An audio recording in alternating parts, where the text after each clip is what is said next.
masonao ity lay tantarako izay nahafeniko hatr'izay ko ambarako ko anao anio taminy andro say taony latsakany ranomasoko nahitanao niala teo ampelantanako tsy tintsony say ambara ko avelomare meko lalana ianao any am'tany lavitrany tsy tintsony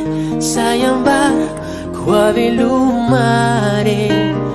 meko lalana ianao any am'tany lavitrany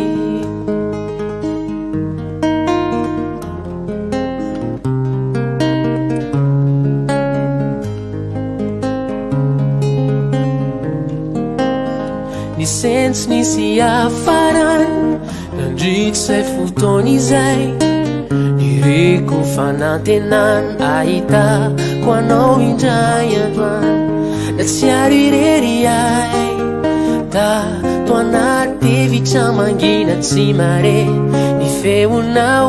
alavitra ny fitsikinao tsy tintsony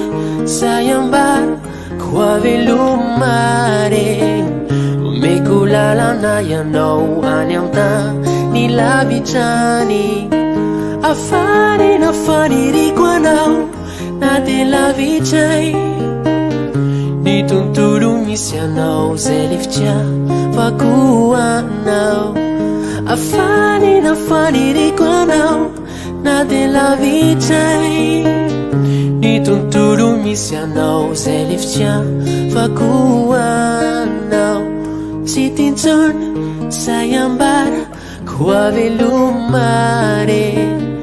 meko lalana ianao any am'tany lavitrany. Sokafy.